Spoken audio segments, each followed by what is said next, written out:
Hey team, how we doing? Welcome to the Ladies Best Life podcast. I hope you're feeling sensational today. And I just wanted to ask you for a little cheeky favor before we go any further. Please, whatever platform you're listening to the Ladies Best Life podcast on, can you give us a follow? So instead of just listening in, subscribe. It's obviously for free to this channel, just so that we know who's watching, who's listening, and who is taking in the information that we are providing. So today I want to talk to you about culture. I want to talk to you about community, tribe. The reason why I want to speak to you about this is because on Saturday, the 12th of November, we held a coaching club in-person event here in Shrewsbury. And it's one of those ones that this is the third one that we've done. And it's the first one that we've done out of those three where we haven't invited any external guests in, basically because we didn't have space. But what I've actually learned from this, which I did not expect, was because we've worked so hard to build the community inside the coaching club, to have the culture that it does, the understanding, the joint mission, the similar people, the no judgment, the ability to be authentically yourself, all of these components combined together has created an epic community. And by inviting people in who maybe don't understand, it might be a bit overwhelming, it actually, I think, has impacted the previous events. Now, this has given me some food for thought moving forwards, and I will be hosting some events that will be exclusively for non-coaching club members, or maybe coaching club members can come, but it will be open for non-CC members. The reason for this is because I believe I've got a lot of value to give. I believe I've been through some challenges through my life, and also I've coached many people over the last 13 years of being a personal trainer, and I've got wisdom. I spend so much time, effort, and finance on investing in myself. I have a mental performance coach, I have a physical coach, I have a mentor. I'm not shy of spending time and effort on me and understanding me more. And what my CC girls absolutely love about that is the fact I can drip feed it through to them, is the fact that when I learn something, when I get challenged in a particular way, I always bring it to the group. So because I'm a leader who's committed to change, committed to growth and evolution, they get that too. And that makes them inspired to see where they can take it. So the event itself was at the Lion and Pheasant in Shrewsbury, and it was one of those ones where I can't even begin to explain or describe in the way that I actually need to the energy in that room. You can see the Lion and Pheasant is one of the best restaurants in town. We did absolutely everything from workbooks to goodie bags to presentations. We flew people in from outside of the country. We got people on trains to come down from Glasgow and all over the UK. They're the surface level things. The things that a community that's okay might have are the above. So those things like the goodie bags, the nice venue, the workout on the Friday night, the branded sweets, but the things that a absolutely inspirational and moving community has is the things you can't see. That mutual understanding, that connection, that sisterhood, that we're in this together, that energy. And it was amazing seeing that and feeling that and being a part of it. And connection is something that all of us humans crave. We crave to be understood.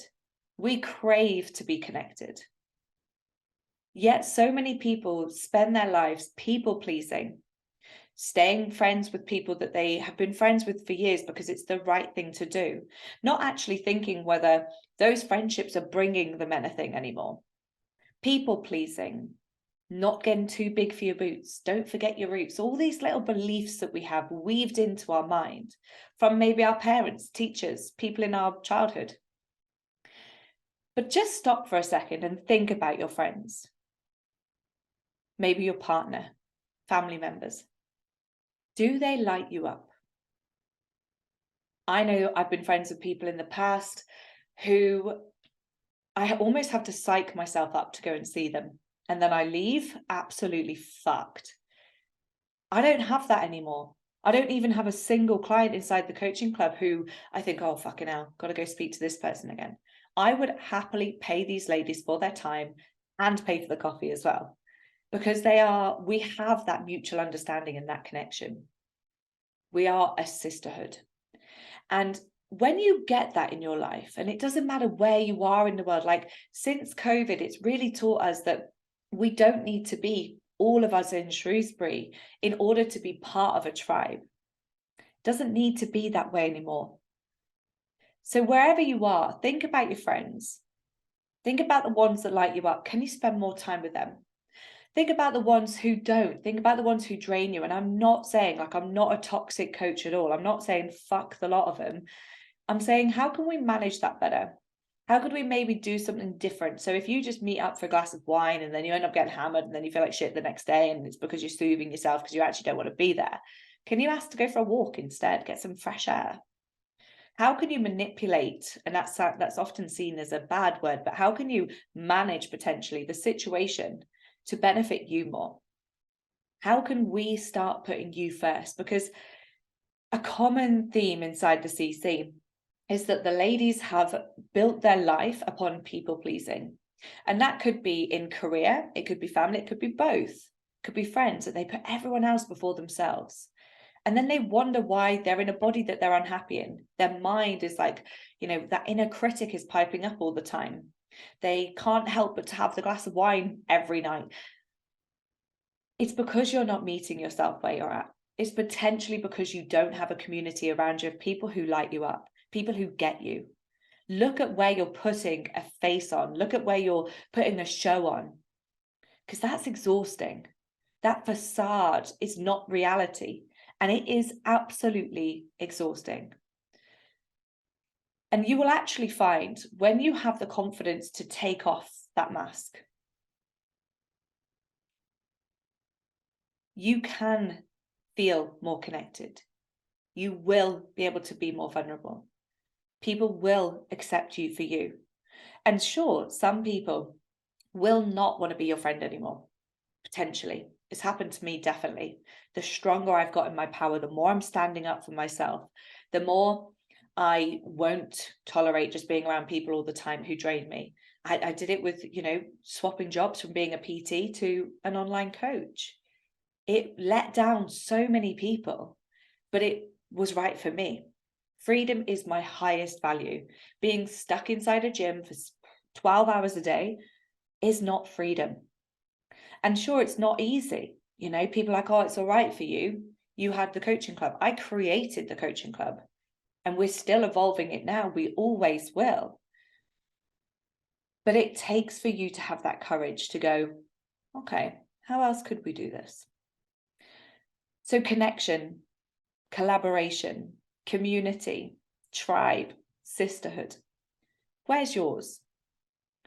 Where are the people around you that light you up, that make you feel almost invincible, or are very good at humbling you potentially? And not in a way that's, nasty or derogatory. They're just truthful. For example, I baked a banana bread yesterday and it was absolutely horrendous. Burnt on the outside, still raw on the inside. Don't ask. My best friend messaged and was like, you just need a chef, mate.